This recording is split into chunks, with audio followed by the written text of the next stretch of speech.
قد أفلح المؤمنون الذين هم في صلاتهم خاشعون صدق الله العظيم رب اشرح لي صدري ويسر لي أمري واحلل عقدة من لساني يفقهوا قولي সম্মানিত সুধী সূরাতুল মুমিনুনের প্রথম 10টি আয়াতের বিশেষ ফজিলত রয়েছে, তাৎপর্য রয়েছে।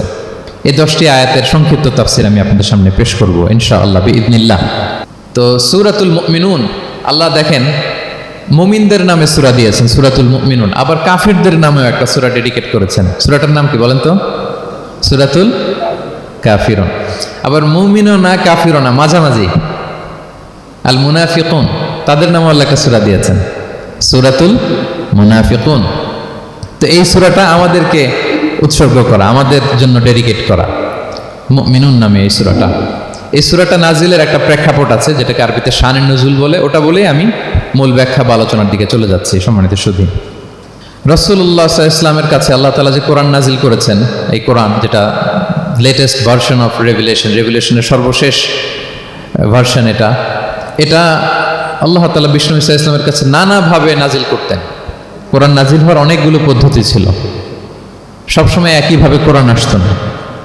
কখনো কখনো কোরআন আসতো মিসলা সলসালাতিল জারাস, আমরা ঘন্টা যখন বাজাই যে বিকট শব্দ হয়, এরকম বিকট আওয়াজে মাঝে মাঝে কোরআন নাজিল হতো। আপনাদের মনে থাকবার কথা, বাংলাদেশে আমরা যখন প্রাইমারি স্কুলে পড়তাম বা হাই স্কুলে পড়তাম, ঘন্টা শেষ হলে, একটা ক্লাস শেষ হলে দফতরি কি করতো বলেন তো? হ্যাঁ, দিত না? মনে পড়ে? পিকচারাইজেশন হচ্ছে? আচ্ছা, প্রচন্ড আওয়াজে ওই বেলের মধ্যে বাড়ি দিত। তখন আমরা বুঝতাম কি একটা ঘন্টা হয়েছে। এক ক্লাস শেষে একটা দিত, 2 ক্লাস শেষে 2টা, ক্লাস যখন সব শেষ তখন অনেকগুলো দিত, তো বুঝতাম যে ছুটি আমাদের। এরকম রিঙ্গিং বেল যদি বাজানো হয়, ঘন্টা বাজানো হয়, এটার যেরকম বিকট শব্দ, এরকম বিকট আওয়াজে মাঝে মাঝে কোরআন নাজিল হতো। রাসূল সাল্লাল্লাহু আলাইহি ওয়াসাল্লাম বলেন, এই প্রসেসে কোরআন রিসিভ করা আমার জন্য বড্ড কষ্টকর ছিল। আমাদের আয়েশা রাদিয়াল্লাহু তাআলা আনহা বলেন, প্রচন্ড শীতের রাতে আমরা কাঁপতাম শীতে, আর বিষ্ণু সাল্লাল্লাহু আলাইহি ওয়াসাল্লাম ঘামতেন। ওয়া ইন্না জাবিনাহু লা ইয়াতাফাসসাদু আরাফান, আমরা শীতে কাঁপতাম, কম্বল জড়িয়ে রাখতাম, আর বিষ্ণুনবীর কপাল বেয়ে ঘাম ঝরতো। সুবহানাল্লাহি বিহামদি। এভাবে তিনি কষ্ট করে কোরআন রিসিভ করেছেন। এটা একটা পদ্ধতি। আরেকটা পদ্ধতি হচ্ছে মিসলা দাবিয়া সাউতিন নাহাল, মৌমাছির ভন ভন শব্দের মতো কোরআন নাজিল হতো। যখন নাজিল হতো, রাসূল সাল্লাল্লাহু আলাইহি ওয়াসাল্লামের মুখের সামনে, চেহারার সামনে মৌমাছি ভন ভন করলে যেরকম সাউন্ড, এরকম একটা সাউন্ড হতো। এটা সাহাবারা কাছাকাছি যারা থাকতেন ওনারা উইটনেস করেছেন অনেকবার। আজকের এই আলোচনাটা এটার সাথে প্রাসঙ্গিক, আমি বলবো আপনাদেরকে। 2টা পদ্ধতি গেল। আরেকটা পদ্ধতি হচ্ছে মিন ওয়ারাই হিজাব, পর্দার অন্তরাল থেকে সরাসরি আল্লাহ কথা বলতেন, রাসূল সাল্লাল্লাহু আলাইহি ওয়াসাল্লাম শুনতো। এটা কেবল একবারই হয়েছে, মেরাজের রাতে। তারপর মাঝে মাঝে ইউলকা ফি কুলুবি রাসূলিল্লাহ, আল্লাহ রাসূল সাল্লাল্লাহু আলাইহি ওয়াসাল্লামের অন্তঃকরণে আল্লাহ তাআলা ঢেলে দিতেন ওয়াহী। আচ্ছা, আবার কখনো কখনো জিবরাইল আলাইহিস সালাম ওনার মূল আকৃতিতে ওহী নিয়ে আসতেন। ওনার যে বিসূরাতিহিল আসলিয়া, জিবরাইল আলাইহিস সালামের যে মূল সূরাত, এই সূরাতে আসতেন। এই সূরাতে রাসূল সাল্লাল্লাহু আলাইহি ওয়াসাল্লাম জিবরাইল আলাইহিস সালামকে জীবনে 2বার দেখেছিলেন। একবার ওই যে হেরা গুহার ওখানে দেখেছিলেন, আর একবার সেই সিদরাতুল মুনতাহা মেরাজের রাতে দেখেছিলেন। 600 পাখা মেলে বিশাল আকৃতি নিয়ে পুরো দিগন্ত বিস্তৃত করে জিবরাইল আলাইহিস সালাম নেমে আসতেন। 2বার এভাবে রাসূল সাল্লাল্লাহু আলাইহি ওয়াসাল্লাম দেখেছিলেন। এভাবে কোরআন নাজিল হতো। আবার কখনো কখনো রাসূল সাল্লাল্লাহু আলাইহি ওয়াসাল্লাম এই যে হিউম্যান শেপে, মানুষের আকৃতিতে আসতেন, দেখতে মানুষের মতো লাগতো। মানুষের আকৃতিতে জিবরাইল আলাইহিস সালাম এসে কোরআন পৌঁছে দিয়ে যেতেন। বিষ্ণু সাল্লাল্লাহু আলাইহি ওয়াসাল্লাম বলতেন, এই প্রসেসে ওহী রিসিভ করা আমার জন্য সবচেয়ে সহজ ছিল। এটা তো খুব স্বাভাবিক, ন্যাচারাল, যে একজন মানুষ এসে আমার সাথে কথা বললে, মানুষের সাথে কথা বলবে, এটা তো খুব ফ্লেক্সিবল হবে, কমফোর্টেবল হবে। বাকি পদ্ধতিগুলো রাসূল সাল্লাল্লাহু আলাইহি ওয়াসাল্লামের জন্য কঠিন ছিল।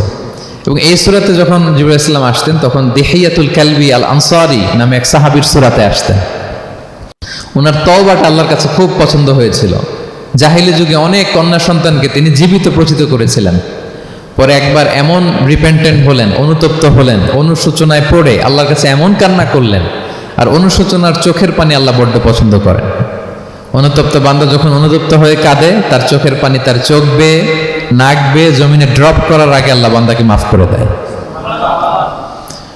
তো আল্লাহর কাছে এত পছন্দনীয় হয়েছিলেন, মানুষের সূরাতে আসলে ওনার সূরাতে এসে তিনি কোরআন দিয়ে যেতেন বিষ্ণু ইসলামকে। তো মুসনাদে আহমদ ইবনে হাম্বল একটা হাদিস এসছে, ওমরে ফারুক রাদিয়াল্লাহু তাআলা আনহু এই হাদিসটা বর্ণনা করেন। তিনি বলেন যে আমরা একবার বিষ্ণু ইসলামের পাশে বসা, হঠাৎ সামিআনা দাওয়িয়া সাউতিন নাহাল, মৌমাছির ভনভন ভনভন শব্দ শুনতে পেলাম, কিন্তু তাকিয়ে দেখি কোনো মৌমাছি নাই। তখন বুঝলাম যে রাসূল সাল্লাল্লাহু আলাইহি ওয়াসাল্লাম ওহী রিসিভ করছেন। কি রিসিভ করছেন? ওহী রিসিভ করছেন। ঠিকই রাসূল সাল্লাল্লাহু আলাইহি ওয়াসাল্লাম কিবলামুখী হলেন, ফাস্তাকবালাল কিবলা। অনেকক্ষণ তিনি চুপ করে গম্ভীর হয়ে বসে থাকলেন, ওহী রিসিভ করলেন।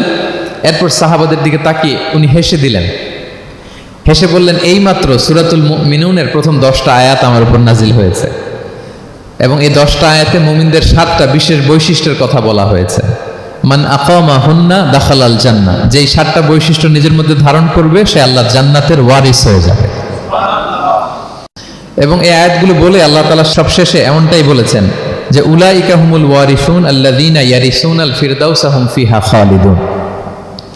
যারা এই 7টা বৈশিষ্ট্য নিজের মধ্যে ধারণ করবে তারা জান্নাতুল ফিরদাউসের ওয়ারিস হয়ে যাবে, উত্তরাধিকার হয়ে যাবে। ওয়ারিস বুঝেন তো না? ওয়ারিস মানে হচ্ছে আপনি বাবার কাছ থেকে ইনহেরিটেন্স হিসেবে যেটা পেলেন।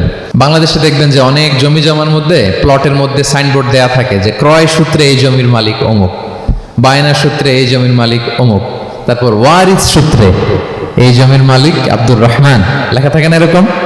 ওয়ারিস সূত্রে মানেও এটা উনি কিনে নাই, এটা ওনার কার কাছ থেকে? বাবার কাছ থেকে পেয়েছেন, উত্তরাধিকার সূত্রে পেয়েছেন। তো দেখেন আল্লাহ তাআলা এই শব্দটাই, লিটারালি এই শব্দটাই ব্যবহার করেছেন যে আল্লাযীনা ইয়ারিসুনাল ফিরদাউসা হুম ফিহা খালিদুন। বিশ্বাসীরা যদি এই 7টা গুণ নিজের মধ্যে ধারণ করে তাহলে বাবার সম্পদে সন্তানের যেমনি ভাগ থাকে সে ওয়ারিস হয়, আমার এই উম্মতেরা, আল্লাহর এই বান্দারা জান্নাতুল ফিরদাউসের ওয়ারিস হয়ে যাবে। তো বলেন আমরা জান্নাতুল ফিরদাউসের ওয়ারিস হতে চাই কি চাই না? চাই, সবাই চাই। হ্যাঁ বলেন চাই তো? ইনশাআল্লাহ ইনশাআল্লাহ, আল্লাহুম্মা জাআলনা মিনহুম। তো আমরা তাহলে শুনি আল্লাহ তাআলা কি বৈশিষ্ট্যের কথা বললেন যেগুলো ধারণ করলে আমরা জান্নাতুল ফিরদাউসের ওয়ারিস হব। আম্মাজান আয়েশা রাদিয়াল্লাহু তাআলা আনহাকে সাহাবারা জিজ্ঞেস করতেন যে আম্মাজান কাইফা কানা খুলুকু রাসূলিল্লাহ, আল্লাহ রাসূল সাল্লাল্লাহু আলাইহি ওয়াসাল্লামের আচরণ কেমন ছিল? তিনি বলতেন কানা খুলুকুহু আল কুরআন, রাসূল সাল্লাল্লাহু আলাইহি ওয়াসাল্লামের আচরণ ছিল কোরআনের মতো আচরণ। উম্মে সালামা রাদিয়াল্লাহু তাআলা আনহা, আমাদের আরেক আম্মাজান, ওনাকে জিজ্ঞেস করা হলে উনি বলতেন রাসূল সাল্লাল্লাহু আলাইহি ওয়াসাল্লাম যখন রাস্তা দিয়ে হেঁটে যেতেন কাআন্নাল কুরআনা ইয়ামশি আলাল আরদ, মনে হতো লিভিং কোরআনটা রাস্তা দিয়ে হেঁটে যাচ্ছে। তো সাহাবারা যখন আরো ইন ডিটেইল জানতে চাইলেন তখন আম্মাজান আয়েশা বললেন তোমরা সূরা মুমিনুনের প্রথম 10 আয়াত পড়ো, এই 10 আয়াতে যা যা আল্লাহ বলেছেন এটাই ছিল খুলুকু রাসূলিল্লাহ, এটাই ছিল বিশ্বনবীর আচরণ। তো আসুন আমরা দেখি রাসূল সাল্লাল্লাহু আলাইহি ওয়াসাল্লামের আচরণ কেমন ছিল এবং কোন বৈশিষ্ট্যগুলো থাকলে আল্লাহ তাআলা আমাদেরকে জান্নাত দিয়ে ধন্য করবেন। সূরাতুল মুমিনুনটা আল্লাহ তাআলা শুরু করছেন ক্বাদ আফলাহাল মুমিনুন আল্লাযীনা হুম ফি সালাতিহিম খাশিউন, অর্থাৎ সফল হয়েছে তারা, ঈমান এনেছে যারা। প্রথম আয়াতের অর্থ হচ্ছে ক্বাদ আফলাহাল মুমিনুন, বিশ্বাসীরাই সফল হয়েছে। আল্লাহ তাআলা সফলতার মানদণ্ড এখানে ফিক্স করেছেন, ক্রাইটেরিয়া ফিক্স করেছেন ঈমান, বিশ্বাস, যেটা সবচাইতে দামি। সবচাইতে দামি কি? ঈমান, সবার উপরে ঈমান। এজন্য যারা ঈমান এনেছে আল্লাহর উপর, যারা বিশ্বাস স্থাপন করেছে তারাই সফল হয়েছে। তো এই বিশ্বাসীদের কিছু গুণাবলী থাকতে হবে, কিছু ফিচার থাকতে হবে, তবেই তারা জান্নাতের ওয়ারিস হবে। সেগুলো কি আল্লাহ শুরু করছেন। আল্লাহ বললেন প্রথম বৈশিষ্ট্য হচ্ছে আল্লাযীনা হুম ফি সালাতিহিম খাশিউন। 7টা বৈশিষ্ট্যের প্রথমটা বলতেছি, যারা সফল হয়েছে বিশ্বাসীরা, ওই বিশ্বাসীরা যারা তাদের সালাতে বিনয়াবনত থাকে, বিনম্র থাকে। সালাত যখন আদায় করে তারা খুশু খুদুর সাথে সালাত আদায় করে, এটা হচ্ছে প্রথম বৈশিষ্ট্য, বিনয়ের সাথে। খুশু খুদু মানে হচ্ছে অন্তরের একাগ্রতা এবং অঙ্গ প্রত্যঙ্গের একাগ্রতা। খুব সহজে আপনার অন্তরটাও থাকবে, এখানে আল্লাহর ভয় থাকবে, একাগ্র চিত্তে আপনি আল্লাহকে স্মরণ করবেন, আবার অঙ্গ প্রত্যঙ্গগুলো ঠিক থাকবে, এগুলো নড়াচড়া করবে না। আমরা অনেকে সালাতে দাঁড়ালে খুব বেশি নড়াচড়া করি, সালাতে কিন্তু খুব বেশি মুভমেন্ট করা যায় না, এটা নিষেধ। খুব জরুরি প্রয়োজন ছাড়া মুভমেন্ট করা নিষেধ। আল্লাহ বলেন আল্লাযীনা হুম ফি সালাতিহিম খাশিউন, প্রথম বৈশিষ্ট্য হচ্ছে যারা তাদের সালাতে বিনয়াবনত থাকবে, একাগ্র চিত্তে সালাত আদায় করবে। এতটা একাগ্র চিত্তে তারা অন্তরের মধ্যে এই উপলব্ধি ধারণ করবে যে আমি যে ইবাদত করছি এটা আল্লাহ দেখছেন, Allah is watching me, Allah is observing me, Allah তাআলা সরাসরি দেখছেন। এবং রাসূল সাল্লাল্লাহু আলাইহি ওয়াসাল্লাম এটাই বলেছেন যে আনতা আবুদাল্লাহ কাআন্নাকা তারাহু ফাইন লাম তাকুন তারাহু ফাইন্নাহু ইয়ারাক, এমন ভাবে ইবাদত করো মনে করো যে তুমি আল্লাহকে দেখছো। আর এটা যদি ভাবতে, এই উপলব্ধি আনতে যদি কষ্ট হয় তাহলে অন্তত এতটুকু তো ভাবো যে আল্লাহ তোমায় দেখছেন, আল্লাহ আমাকে দেখছেন। এই ভাবনাটা অন্তরে আনা যায় না? চাইলেই আনা যায়। আমরা যেন এই উপলব্ধিটা নিজেদের মধ্যে রিয়েলাইজেশনটা বিল্ড আপ করার চেষ্টা করি যে আমি যে মুসল্লায় দাঁড়ালাম, এই যে আমি কিয়ামুল লাইল করতেছি, এই যে তারাবিতে আমি 20 রাকাত পড়তেছি লম্বা সময় ধরে, আল্লাহ কিন্তু দেখছেন। আমার সিজদা, আমার রুকু, এগুলো আল্লাহ তাআলা সরাসরি কি করছেন? দেখছেন। এই ফিল নিয়ে যদি আপনি সালাতে দাঁড়ান, এটা হচ্ছে খুশু খুদু। সাহাবারা এতটা বিনয়াবনত ভাবে একাগ্র চিত্তে নিমগ্ন হয়ে সালাতে প্রবেশ করতেন, মরুভূমির মাঝখানে ওনারা সালাত পড়ার সময় মাঝে মাঝে মরুভূমির পাখি এসে ওনাদের কাঁধে বসে যেত, মাথায় বসে যেত। পাখিগুলো মনে করতো এগুলো হয়তো খেজুর গাছ টাছ কিছু একটা হবে। কি হবে? খেজুর গাছ হয়তো হবে। আবার যখন রুকুতে যেতেন, পাখি উড়াল দিত। তার মানে কি, খুব বিনয়াবনত ভাবে বিনম্র চিত্তে ওনারা সালাত অফার করতেন। তাহলে এটা হচ্ছে প্রথম বৈশিষ্ট্য। প্রিয় ভাইরা, আমরা যেন সালাতে অত্যন্ত বিনয়ের সাথে একাগ্র চিত্তে, with full of solemnity and submission, একটা সাবমিসিভ ভাব যেন আপনার থাকে, যে আপনি নিজেকে সর্বোচ্চ উজাড় করে নিজেকে আল্লাহর কাছে পেশ করছেন। এই অ্যাটিটিউডটা যেন আমাদের নামাজের মধ্যে থাকে। এটা হচ্ছে 1 নম্বর বৈশিষ্ট্য, আল্লাযীনা হুম ফি সালাতিহিম খাশিউন, যারা বিনয়াবনত ভাবে থাকে। অনেকে বলে, হুজুর মন বসে না নামাজে আমার। এটা অনেকের প্রশ্ন, অনেকের জিজ্ঞাসা, যে মনটা ধরে রাখতে পারি না। নামাজে দাঁড়ালেই সারাদিন যেটা মনে হয় না, ওইটা নামাজে মনে চলে আসে। এরকম হয় না? সারাদিন এটাকে কি যেন ভাবতেছিলাম মনে নাই। নামাজে দাঁড়ালেই মন চলে আসে। তারপরে মনকে আরবিতে বলে, অন্তরকে বলে কলব। কলব মানে যেটা খুব নড়াচড়া করে, মুভমেন্ট করে, ওইটাই কলব। মন দেখবেন এদিকে ছোটে, ওদিকে ছোটে। ওই যে আমরা ছোটবেলায় একটা গান শুনতাম, গানটা হচ্ছে পাগল মন, মন কেন এত কথা বলে। মানে মন এদিকে ছোটে, ওদিকে ছোটে। মনকে ধরে রাখা বড্ড জটিল, কষ্টকর। তো এটা স্বাভাবিক। অনেকেই বলে, হুজুর আমার মন থাকে না নামাজে, একাগ্র চিত্তে নামাজ তো আদায় করতে চাই, কিন্তু মনটাকে ধরে রাখা যায় না। তো কিভাবে এই খুশু খুদু সাবমিসিভনেস আপনি কিভাবে বাড়াবেন, এটাও বিষ্ণু ইসলাম আমাদেরকে ইনস্ট্রাক্ট করেছেন, গাইড করেছেন। কিভাবে এই খুশুটা আসবে, অন্তরের মধ্যে একাগ্রতা আসবে। 1 নম্বর পদ্ধতি হচ্ছে খুশু খুদু বাড়ানোর।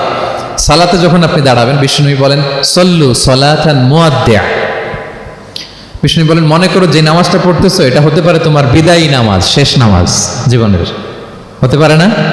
ধরেন যে মাগরিবের সালাত যে আমরা আজকে পড়বো, এমন তো হতে পারে এটাই আমাদের জীবনের শেষ নামাজ। কি বলেন?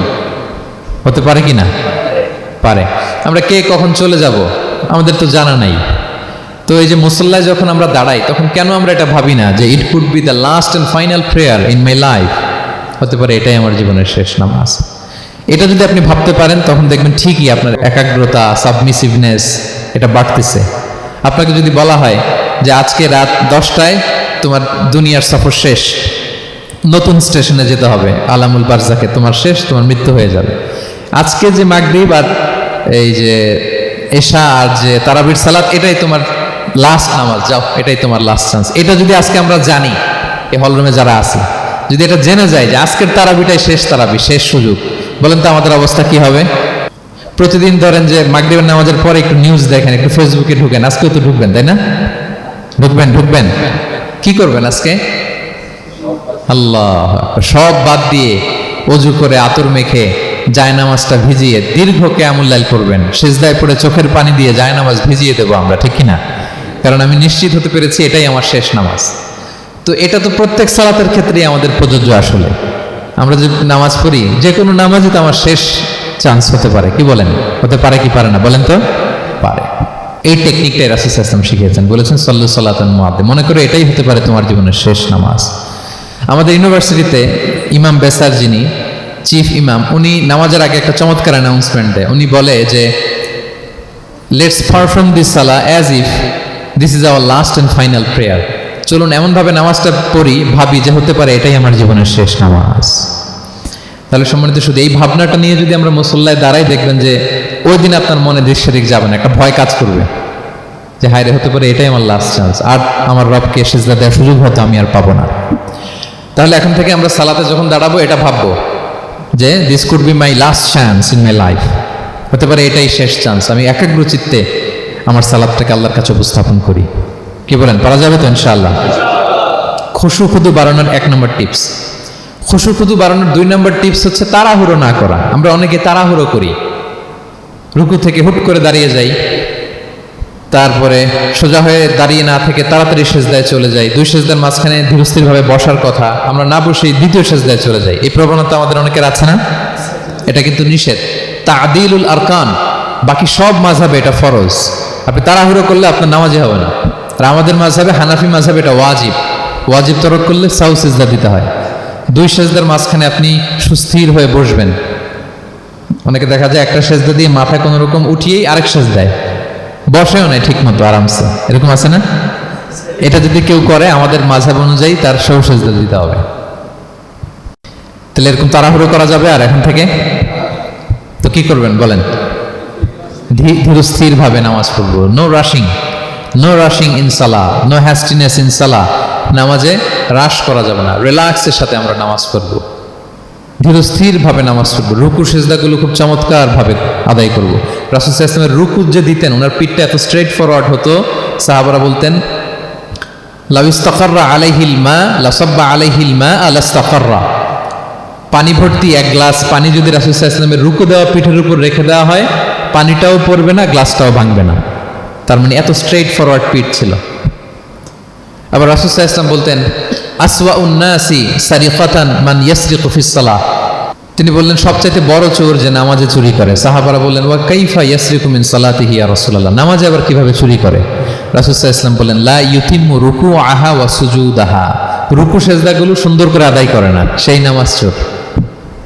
তা আমরা যেন রুকু সেজদাগুলোকে খুব সুন্দরভাবে ধীরস্থিরভাবে যেন আমরা আদায় করি, আমরা যেন তাড়াহুড়ো না করি। রাসূল সাল্লাল্লাহু আলাইহি ওয়াসাল্লাম একবার মসজিদে নববীতে বসা এক সাহাবী এসে নামাজ পড়ে রাসূল সাল্লাল্লাহু আলাইহি ওয়াসাল্লামকে সালাম দিলেন।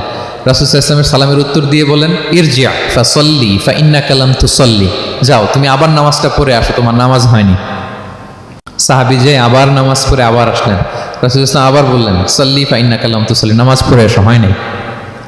আবার গেলেন, আসলেন, আবার বললেন তুমি নামাজটা পড়ে আসো, হয়নি। এবার তো বেচারা কেঁদে দিয়ে বলে ইয়া রাসূলুল্লাহ লা উহসিনু মিন যালিক, এর চেয়ে ভালো পারি না আমি, আপনি আমাকে শিখিয়ে দেন। রাসূল সাল্লাল্লাহু আলাইহি ওয়াসাল্লাম তখন বললেন যখন নামাজে দাঁড়াবা ফাতিহা পড়বা আর একটা সূরা মেলাবা, ধীরস্থির ভাবে দাঁড়াবা। যখন রুকুতে যাবা হাত্তা তাতমাইন্না রাকিআন, ধীরস্থির ভাবে রুকু করবা। তুমি তাড়াহুড়ো করেছো, রুকু থেকে যখন সোজা হয়ে দাঁড়াবা ধীরস্থির ভাবে দাঁড়াবা, নাকি তাড়াহুড়ো করবেন? ধীরস্থির ভাবে দাঁড়াবেন, কয়েক সেকেন্ড দাঁড়াবেন, তাসবিহ পড়বেন, এরপরে সিজদায় যাবেন। যখন সিজদায় যাবা হাত্তা তাতমাইন্না সাজিদান, রিল্যাক্স। সালাতের মধ্যে কিভাবে থাকতে হবে? উইথ রিল্যাক্সেশন, রিল্যাক্সের সাথে তুমি সিজদা দিবা। দুই সিজদার মাঝখানে বসে আবার রিল্যাক্স, আবার তুমি ধীরস্থির ভাবে বসবা। এইভাবে পুরো সালাতটা প্রত্যেকটা রাকাত তুমি এভাবে আদায় করবা। তার মানে সালাতে তাড়াহুড়ো করতে বিষ্ণু ইসলাম নিষেধ করেছেন। এমনকি অনেক সময় আমরা রুকু পাবো না বলে দৌড়ে যে সালাতে অংশগ্রহণ করি, এটাও নিষেধ করেছেন। আমরা অনেক সময় এরকম করি না?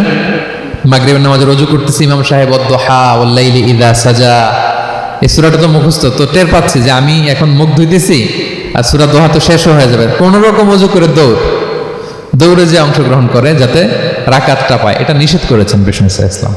এটা করবেন না। আপনি ধীরস্থির ভাবে ওযু করবেন, ধীরস্থির ভাবে যাবেন, তাড়াহুড়ো করবেন না। আপনি কার সামনে যাচ্ছেন? মালিকুল আমলাক, রাজা ধীরাজ, আরশের অধিপতি। আপনি তাড়াহুড়ো করে গেলে তো আপনি হাঁপাতে হাঁপাতে অস্থির হয়ে যাবেন, ব্রেথ ইন ব্রেথ আউট করতে করতে। ধীরস্থির ভাবে যাবেন, অংশগ্রহণ করবেন। রাসূল সাল্লাল্লাহু আলাইহি ওয়াসাল্লাম বলেন ইদা উকিমাতিস সালাতু ফালা তা'তুহা তাসআউন, নামাজ শুরু হয়ে গেলে দৌড়ে দৌড়ে যে অংশগ্রহণ করবে না। আলাইকুম বিসাকিনা, ধীরস্থির ভাবে যে অংশগ্রহণ করবে।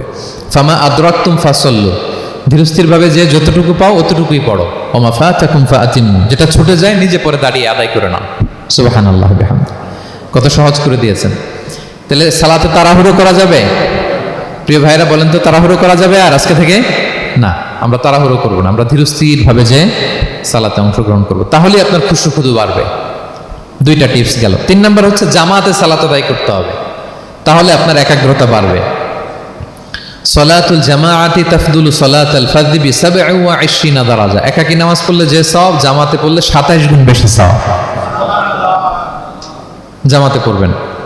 রাসূল সাল্লাল্লাহু আলাইহি ওয়াসাল্লাম সবসময় জামাতে সালাত পড়তেন। ইন্তেকালের আগেও এই সালাতের ব্যাপারে তিনি আমাদেরকে ওসিয়ত করেছেন, বলেছেন আসসালাতু আসসালাত ওয়া মা মালাকাত আইমানুকুম। ইন্তেকালের আগ মুহূর্ত, এখনই রূহ কবজ হবে, এর আগে উনি কি বলেছেন? সালাত, উম্মতেরা সালাত, নামাজ যেন নষ্ট না হয়। উমর ফারুক রাদিয়াল্লাহু তাআলা আনহুর সময়ে একজন অগ্নি উপাসক ছিল, তার নাম আবু লুলু আল মাজুসি।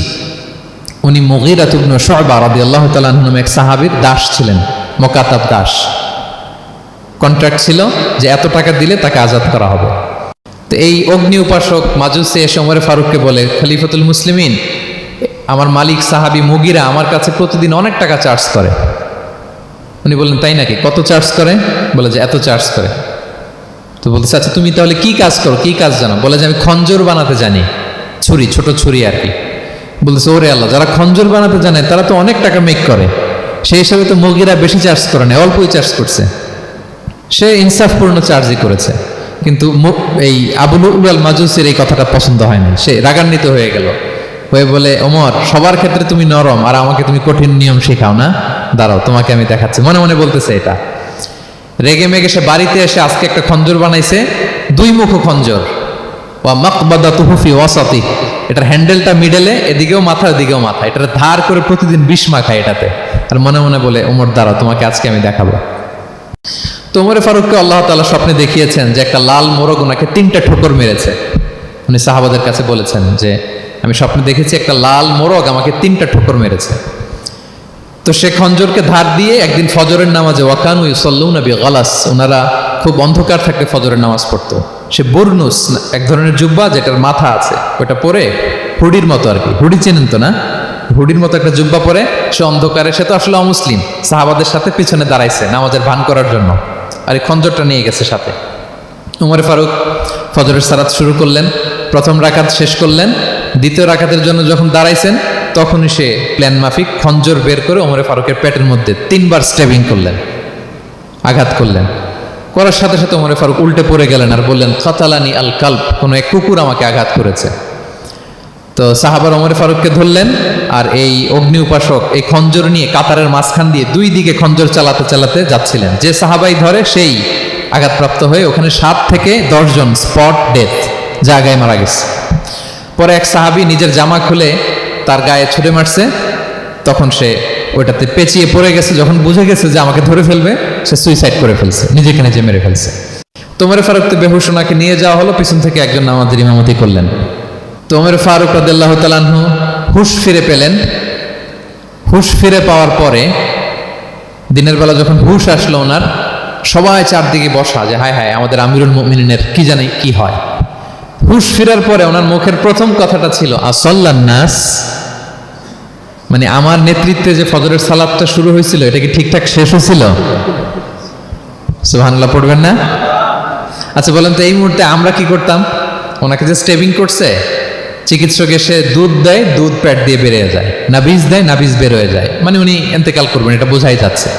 এমন কঠিন পরিস্থিতিতে আমরা যদি হসপিটালে হুঁশ ফিরে পেতাম, আমরা কি বলতাম বলেন দেখি? কে কি বলতেন? কে মারছে? আমারে বাঁচানো যায় কিনা? মাউন্ট এলিজাবেথে নিয়ে চলো, সিঙ্গাপুরে অথবা বামরুন গ্রেডে নিয়ে চলো, আমেরিকাতে নিয়ে চলো, অথবা আমার তো ওখানে ব্যাংক ব্যালেন্স আছে, আমি তো মরে যাবো, আমার ছেলেগুলার কি হবে, হ্যাঁ আমার মেয়েগুলার কে দেখবে, এগুলো ছিল আমাদের কনসার্ন। তো ওমর ফারুক জানতেছেন যে উনি পৃথিবী থেকে বিদায় নিচ্ছেন, একটু হুঁশ ফিরে পাইছেন। হুঁশ ফিরে পাওয়ার পরে প্রথম কথাটা ছিল আসাল্লান নাস, লোকেরা কি নামাজ পড়েছিল? আল্লাহু আকবার।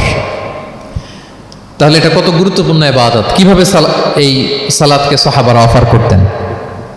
তো খুশু খুদুর সাথে যদি আমরা সালাত অফার করতে চাই, আমাদেরকে জামাতে পড়তে হবে। একাকি পড়লে দেখবেন মনে দিকে যায়, ওদিকে যায়, কয় রাকাত পড়ছি ভুলে যাই, এরকম হয় না? একাকি পড়তে গেলে এটা করা যাবে না, জামাতে পড়তে হবে। সালাতে কি কি বলতেছেন এগুলোর অর্থ বুঝে যদি সালাত অফার করেন, তাইলে আপনার সালাতে মনোযোগ থাকবে। সুবহান রাব্বিয়াল আলা, সুবহান রাব্বিয়াল আযীম, এর অর্থ কি? সূরা ফাতিহা যে প্রতিদিন পড়ি, কি সুন্দর প্রার্থনা সূচক বাক্য, এর অর্থ কি? আল্লাহ সকল প্রশংসা তোমার, আল্লাহ তুমি দয়াময় মেহেরবান, আল্লাহ তুমি বিচার দিবসের মালিক, যেদিন তোমার আরশের ছায়া ছাড়া কোনো ছায়া থাকবে না। নবীদের যে পথে চালিয়েছে ওই পথে আমাদেরকে চালাও, যারা ভ্রান্ত হয়েছে, যারা তোমার ক্রোধের শিকার হয়েছে ওই পথে আমাদেরকে চালিও না। কি চমৎকার চমৎকার কথামালা দিয়ে আমরা এই দোয়াগুলো পড়ি। আমরা অর্থ বুঝি না বলে আমাদের হৃদয়েও টাচ করে না, ঠিক কিনা? দেখবেন আরব শায়েকরা যখন কিয়ামুল লাইল করে, তারাবির সালাত পড়ায়, অনেক অনেক আয়াতে ওনারা ডুকরে ডুকরে কেঁদে ওঠে আওয়াজ করে। কারণ কি? জাহান্নামের আয়াত, আযাবের আয়াত, পূর্ববর্তী উম্মত যে ধ্বংস হয়েছে, কিভাবে ওদেরকে বিকট আওয়াজ দিয়ে, সাউন্ড গ্রেনেড দিয়ে ধ্বংস করা হয়েছে, বন্যা দিয়ে ধ্বংস করা হয়েছে, কিভাবে এদেরকে বাতাস দিয়ে নাস্তানাবুদ করে দেওয়া হয়েছে, এগুলো যখন পড়ে ওনারা কাঁদে। আযাবের আয়াত আসলে কাঁদে, জান্নাতের আয়াত আসলে সাবলীল কণ্ঠে তেলাওয়াত চালিয়ে যায়। এর কারণ কি বলেন? অর্থ বোঝে। তা আমরা যেন সালাতে অর্থ বুঝে সালাত অফার করার চেষ্টা করি। পাশাপাশি সালাতের সুন্নাহগুলো যেন আমরা পড়ি। সালাতের যে সুন্নাহ আছে, সুনানুস সালাহ, এগুলো যেন আমরা পড়ি, মনোযোগ আরো বাড়বে। সানাগুলো পড়বেন, ফাতিহা শেষে আওয়াজ করে আমিন বলবেন, অথবা ফিসফিসি কণ্ঠে আমিন বলবেন। বিষ্ণু ইসলাম বলেন, ইদা আম্মানাল ইমামু ফাআমিনু, ইমাম আমিন বললে তোমরাও আমিন বলো, কারণ এইমাত্র একটা দোয়া করা হয়েছে। সূরা ফাতিহাটা কি? একটা দোয়া। ইদা ওয়াফাকা তামিনুকুম তামিনাল মালাইকাতি গুফিরা লাহু মা তাকাদ্দামা মিন যামবিহি ওয়া মা তাআখার। রাসূল সাল্লাল্লাহু আলাইহি ওয়াসাল্লাম বলেছেন, ইমাম যখন আমিন বলে তোমরাও তখন আমিন বলো, কারণ তোমরা যখন আমিন বলো ফেরেশতারাও আমিন বলে। আর তোমাদের আমিন আর ফেরেশতাদের আমিন যখন একসাথে হয়ে যায়, তোমাদের পূর্বের সব গুনাহ আল্লাহ মাফ করে দেয়। এটা আমিন বলা সুন্নাহ, বলবেন। নামাজ বাঁধার পরে সুন্নাত নামাজে, নফল নামাজে সানাগুলো পড়বেন। কত চমৎকার অর্থবোধক সানা আছে। আমরা তো শুধু সুবহানাকাল্লাহুম্মা বিহামদিকা ওয়া তাবারাকা ইসমুকা ওয়া তাআলা জাদ্দুকা শুধু এটাই পড়ি। রাসূল সাল্লাল্লাহু আলাইহি ওয়াসাল্লাম তাকবীরে তাহরিমে বাঁধার পরে অনেক চমৎকার চমৎকার দোয়া পড়তেন। ইন্না সলাতি ওয়া নুসুকি ওয়া মাহইয়ায়া ওয়া মামাতি লিল্লাহি রাব্বিল আলামিন। আমার সালাত, আমার ইবাদত, আমার জীবন মরণ সবটাই কার জন্য? এই দোয়াটা পড়তেন শুরুতেই। তারপর পড়তেন ওয়াজ্জাহতু ওয়াজহিয়া লিল্লাযী ফাতারাস সামাওয়াতি ওয়াল আরদা হানিফা ওয়া মা আনা মিনাল মুশরিকিন। আমার সবকিছুকে আমি এক সত্তার দিকে ফেরালাম, একনিষ্ঠ হয়ে। আর আমি মুশরিক নই, আমি আল্লাহর দিকে একনিষ্ঠ হলাম। এই দোয়াগুলো পড়তেন। আল্লাহুম্মা বাঈদ বাইনি ওয়া বাইনা খাতায়ায়া কামা বাআদতা বাইনাল মাশরিকি ওয়াল মাগরিব। আল্লাহুম্মা নাক্কিনি মিন খাতায়ায়া কামা ইউনাক্কা আস-সাওবুল আবয়াদু মিনাদ দানাস। আল্লাহুম্মা আগসিল খাতায়ায়া বিল মাই ওয়াস সালজি ওয়াল বারাদ। এগুলো সানা। এগুলো যে সানা আমরা জানিই না। সানা মানে হচ্ছে প্রশংসাসূচক কথা। আমরা শুধু সুবহানাকাল্লাহুম্মা ওয়া বিহামদিকা এতটুকুই পড়ি। রাসূল ইসলাম বলতেন, আল্লাহ আমার আর আমার গুনার মাঝে এতটুকু দূরত্ব করে দাও, পূর্ব থেকে পশ্চিম যত দূর, আমার আর আমার গুনার বোঝার মাঝে এতটুকু দূরত্ব তুমি করে দাও। সাদা কাপড় যেমনি ধুয়ে ফকফকা করা হয়, আল্লাহ আমাকে তুমি গুনামুক্ত করে এরকম ফকফকা সাদা বানিয়ে দাও, শুভ্র বানিয়ে দাও। আল্লাহ আমাকে তুমি বরফ দিয়ে, ঠান্ডা পানি দিয়ে, তুষারপাত দিয়ে ধুয়ে আমার গুনাহগুলো তুমি পরিষ্কার করে আমাকে তুমি নিষ্পাপ করে দাও। এগুলো বলে এরপরে আলহামদুলিল্লাহ রাব্বিল আলামিন সূরা ফাতিহা শুরু করতেন। সালাম ফিরানোর আগে বিষ্ণু সাল্লাল্লাহু আলাইহি ওয়াসাল্লাম দোয়া মাসুর পড়তেন। কত চমৎকার মাসুর দোয়া আছে। আবার বিষ্ণু বলতেন, লা ইউসাল্লিমান্না আহাদুকুম হাত্তা ইয়াতাআওয়াযা আন আরবা মিন আযাবিল কবর, মিন আযাবি জাহান্নাম, মিন ফিতনাতিল মাহইয়া ওয়াল মামাত ওয়া মিন ফিতনাতিল মাসিহিদ দাজ্জাল। আমার কোন উম্মত যেন সালাম ফিরানোর আগে এই চারটা জিনিস থেকে পানাহ চাওয়া ছাড়া যেন সালাম না ফিরায়। একটা কি? আল্লাহ তুমি জাহান্নামের আযাব থেকে বাঁচাও, আল্লাহ তুমি কবরের আযাব থেকে বাঁচাও, আল্লাহ জীবন মরণের ফিতনা থেকে বাঁচাও, আল্লাহ তুমি দাজ্জালের ফিতনা থেকে বাঁচাও। পড়ে না আমিন। তো এত এঙ্গেজমেন্ট যদি আপনার নামাজে থাকে, আপনার মন এদিক সেদিক যাবে? হ্যাঁ, আপনি অর্থ খেয়াল করতেছেন, আযাবের আয়াত আসলে আপনি অশ্রুসিক্ত হচ্ছেন, আপনি দোয়া মাসুর পড়ছেন, আপনি সানা পড়ছেন, আপনি দীর্ঘ সময় কিয়ামুল লাইল করতেছেন, আপনার মন এদিক সেদিক ছুটবে? বলেন তো ছুটবে না। এই টিপসগুলো বিষ্ণু সাল্লাল্লাহু আলাইহি ওয়াসাল্লাম শিখিয়েছেন। এগুলো যদি আমরা পালন করি তাহলে আল্লাযীনা হুম ফি সালাতিহিম খাশিউন, বিনম্র চিত্তে সালাত আদায়কারী হিসেবে আমরা আল্লাহর কাছে পরিগণিত হব। তাহলে প্রথম নাম্বার শর্তটা বুঝতে পারছেন কিভাবে সালাত আদায় করতে হবে? হ্যাঁ বলেন তো একজন, কি করতে হবে? কিভাবে সালাত? খুশুর সাথে, বিনয় বিনত চিত্তে, সাবমিসিভ ভাবে, নাকি তাড়াহুড়ো করবেন? কিভাবে পড়বেন নামাজ? ধীরে সুস্থে, উইথ রিল্যাক্স। 2 নম্বর আল্লাহ বলেন ওয়াল্লাযীনা হুম আনিল লাগবি মুআরিদুন। 1 নম্বরে তো তারা নামাজে যখন দাঁড়ায় ধীর স্থির ভাবে খুশুর সাথে পড়ে। 2 নম্বর হচ্ছে তারা অনর্থক কাজ থেকে বিরত থাকে। অনর্থক কথা, কাজ এগুলো মুমিনরা বলে না, এগুলো তো জড়ায় না। মিনিংলেস কোনো কাজের সাথে বিশ্বাসীদের কোনো সম্পর্ক। অর্থবোধক কাজ, ভালো কাজ, কল্যাণমূলক কাজ, সামাজিক কাজ, মানবতার কল্যাণে যে কাজগুলো আছে এগুলোর সাথে তারা জড়ায়। বিষ্ণু সাল্লাল্লাহু আলাইহি ওয়াসাল্লাম বলেছেন, মিন হুসনি ইসলামিল মারই তারকুহু মা লা ইয়ানি। ব্যক্তির ইসলামের সৌন্দর্য হচ্ছে যে ব্যক্তি এমন কোনো কাজ করবে না যেটার কোনো মিনিং নাই। মিনিংলেস কাজ থেকে সে বেঁচে থাকবে।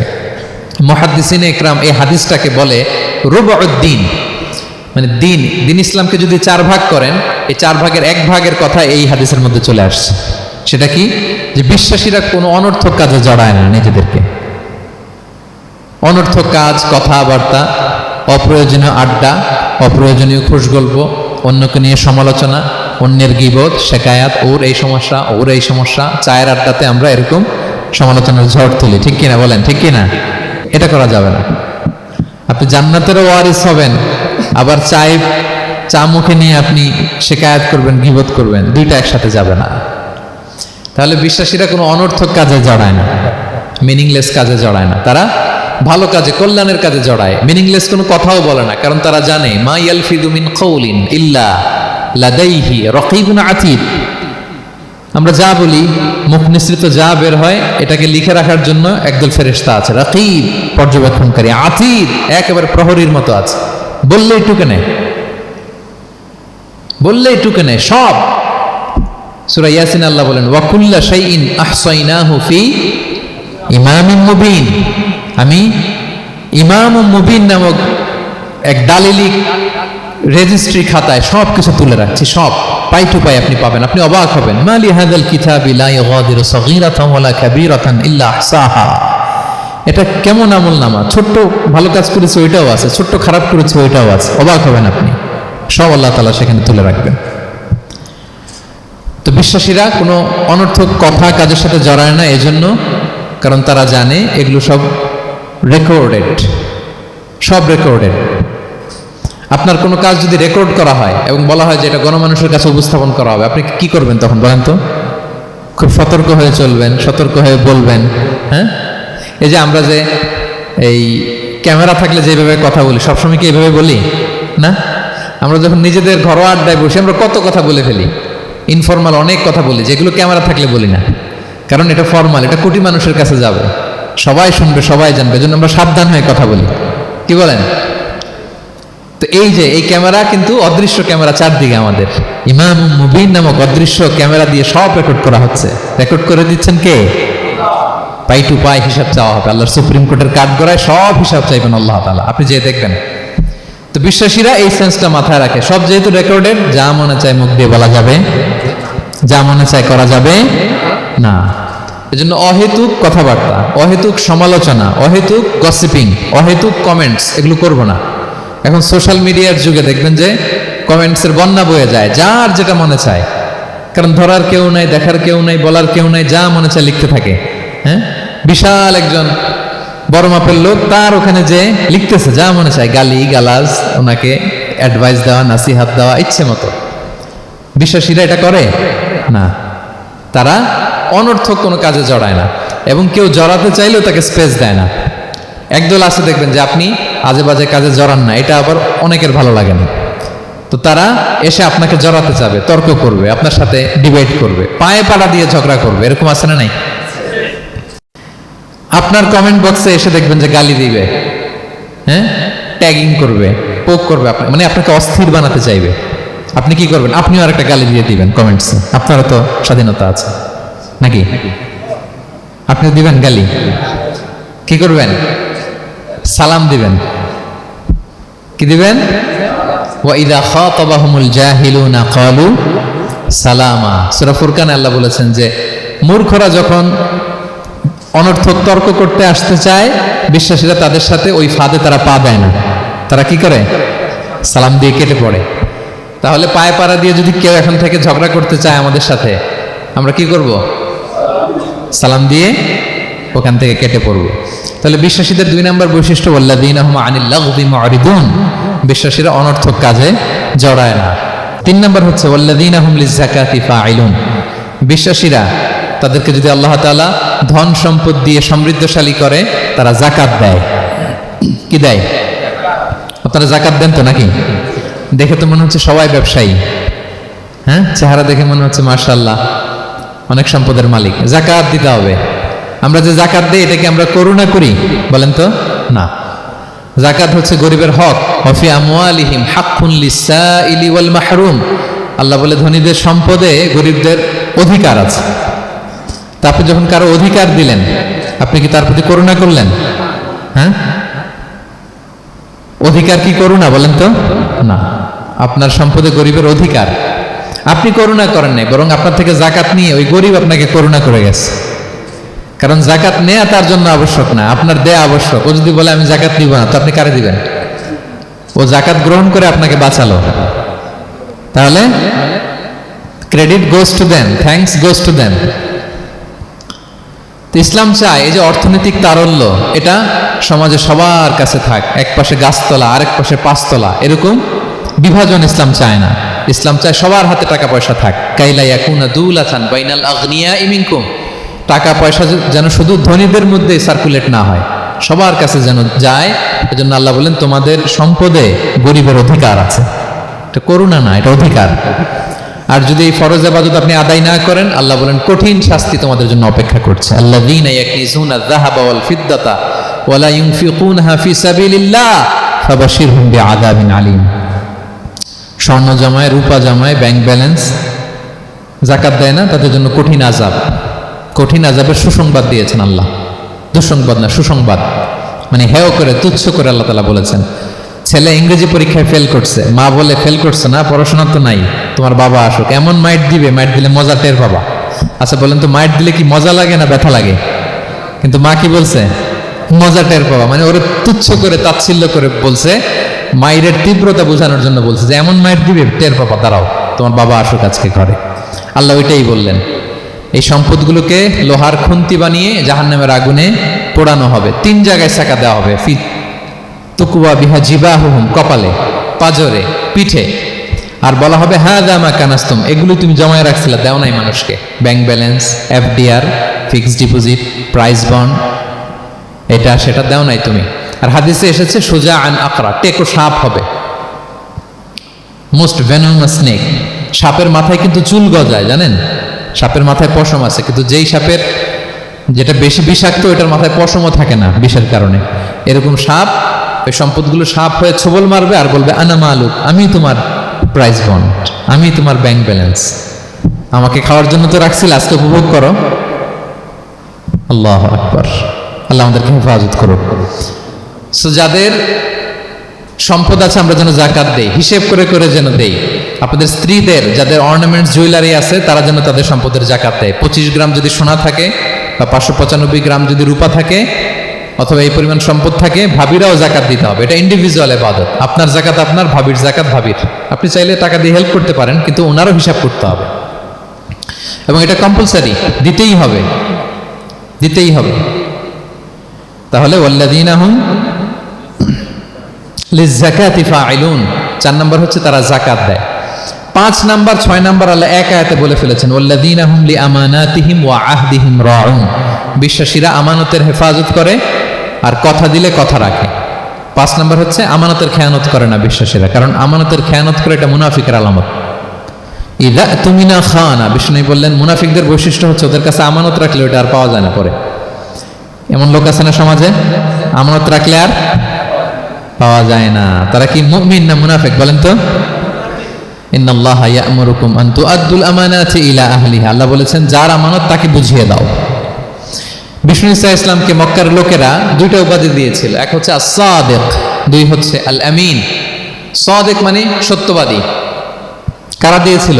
ঘোর শত্রুরা, অপোজিশন পার্টি, তারা উপাধি দিয়েছে। একটা হচ্ছে সাদিক মানে কি, আর একটা হচ্ছে আল আমিন, বিশ্বস্ত। এতটা বিশ্বস্ত যে বিষ্ণু ঈসা ইসলাম মক্কা থেকে মদিনায় যেদিন হিজরত করতে যাবেন, আমানতের জিনিসগুলো উনি আলী রাদিয়াল্লাহু তাআলা আনহুর কাছে রেখে গিয়েছিলেন। এত এত আমানতের সম্পদ ওনার ঘরে ছিল। এই ডিপোজিট বুঝিয়ে দিতে আলী রাদিয়াল্লাহু তাআলা আনহুর টানা 3 দিন সময় লেগেছে, মক্কাবাসীদের আমানত বুঝিয়ে দিতে। সো যার আমানতদারিতা নাই তার ঈমান নাই। বিষ্ণু বলেছেন লা ঈমানা লিমান লা আমানাতা লাহ, যার আমানতদারিতা নাই ওর ঈমানই নাই। এবং আমানত ধ্বংস হয় এটা কিয়ামতের আলামত। ইযা দুইয়াতিল আমানাতু ফান্তাযিরিস সাআ, যখন আমানত নষ্ট হবে তোমরা কিয়ামতের অপেক্ষা করো। এখন বলেন তো আমাদের সমাজে আমানতের কি অবস্থা? খুবই খারাপ। আল্লাহু আকবার। আমানতটা কিন্তু এই যে এই ভাই আমাকে 2000 রিঙ্গিট রেখে বলছে আগামী মাসে এটা আমি নিব, একটু রাখেন, শুধু এটাই আমানত না। আল্লাহ আপনাকে যে পুরো সম্পদ দিয়েছেন এটা আমানত। আপনার ব্যবসা প্রতিষ্ঠান এটা আল্লাহর দেয়া আপনার কাছে আমানত। আপনার ছেলে আছে, মেয়ে আছে, স্ত্রী, তারা আল্লাহর দেয়া আমানত আপনার কাছে। আপনার নেম, আপনার ফেম, আপনার পাওয়ার, আপনার নলেজ, এগুলো আল্লাহর দেয়া আমানত। আপনি দেশের প্রধানমন্ত্রী, পুরো দেশটা আপনার কাছে আমানত, ঠিক কিনা? এই আমানতের ব্যাপারে জিজ্ঞেস করা হবে। বিশ্বাসীদের বৈশিষ্ট্য, তারা আমানতকে হেফাজত করে, আমানত রক্ষা করে, আমানতের খেয়ানত তারা কোশ্চিনকালেও করে না। 6 নম্বর হচ্ছে ওয়া আহদিহিম রাউন, বিশ্বাসীরা কথা দিলে কথা রাখে, তারা ওয়াদার খেলাফ করে না। ওয়াদার খেলাফ করাও কিন্তু মুনাফিকের আলামত। ওয়া ইযা ওয়াআদা আখলাফা, ওয়াদা দিলেই মুনাফিকরা এটা খেয়ানত করে, তারা কথা দিয়ে কথা রাখে না। এবং আপনি কাউকে কথা দিয়ে যদি না রাখেন, এরকম প্রত্যেকটা প্রমিস, কমিটমেন্টের ব্যাপারে আপনি জিজ্ঞাসিত হবেন। আল্লাহ বলেন ওয়া আউফু বিল আহদি ইন্নাল আহদা কানা মাসউলা। কথা দিলে কথা রাখো। ছেলে মেয়েদের কথা দিলে কথা রাখবেন, বন্ধু বান্ধবদেরকে কথা দিলে কথা রাখবেন, স্ত্রীকে কথা দিলে কথা রাখবেন। প্রমিস দিলে এটা রাখতে হবে, কারণ এ ব্যাপারে জিজ্ঞেস করা হবে। নবীদের মধ্যে ইসমাঈল আলাইহিস সালাম ওয়াদা রক্ষার ব্যাপারে খুব বেশি সোচ্চার ছিলেন। সব নবীরাই ছিলেন, উনি বেশি সোচ্চার। এজন্য আল্লাহ বলেন ওয়াজকুর ফিল কিতাবি ইসমাঈল ইন্নাহু কানা সাদিকাল ওয়াদি ওয়া কানা রাসূলান নাবিয়্যা। উনি ছিলেন সাদিকাল ওয়াদ, প্রতিশ্রুতি রাখতেন। এক লোকের সাথে ওনার কথা হলো যে আগামীকাল বিকেলে ওনারা দেখা করবেন। ইসমাঈল সাল্লাম বিকেলবেলা আগামীকাল যে এক গাছের নিচে কমিটমেন্ট ছিল যে অপেক্ষা করলেন, কিন্তু ওই লোক আসে নাই, ভুলে গেছে। ইসমাঈল সাল্লাম ভাবলেন আজকে ভুলে গেছে, মনে হয় আগামীকাল আসবে, আগামীকাল আমি যাব। এরপরের দিন আল্লাহ নবী ইসমাইল যে ওই লোকের জন্য ওখানে হাজির, কিন্তু ওই লোক ওই দিনও আসে নাই। ইসমাঈল সাল্লাম বললেন মনে হয় এরপরের দিন আসবে। ইসমাঈল সাল্লাম এরপরের দিনও যায় হাজির। এভাবে একদিন 2 দিন না, টানা 30 দিন উনি আসরের পরে ওই গাছের নিচে ওই লোকের জন্য অপেক্ষা করেছেন। কারণ ইন্নাল আহদা কানা মাসউলা, কথা দিলে কথা রাখতে হবে। তো এখন আমরা কথা দিয়ে কথা রাখি তো নাকি? রাখেন রাখেন, সবাই বলেন এই চেষ্টা করতে হবে, রাইট? কথা দিলে আমরা যেন কথা রাখি। সব শেষে 7 নম্বর আল্লাহ বললেন ওয়াল্লাযীনা হুম আলা সালাওয়াতিহিম ইউহাফিজুন, বিশ্বাসীরা তাদের সালাত হেফাজত করে। একটু খেয়াল করে দেখেন, 7টা গুণের প্রথমটাও কি নিয়ে? সালাত নিয়ে, আবার শেষটাও। তার মানে কি বোঝা গেল? এটা বেশি গুরুত্বপূর্ণ না কম গুরুত্বপূর্ণ? সব নষ্ট হতে পারে, মুমিনের নামাজ নষ্ট হতে পারে, নামাজকে হেফাজত করতে হবে। হাফিজু আলা সালাওয়াত, আল্লাহ বললেন তোমাদের নামাজগুলোকে তোমরা হেফাজত করো।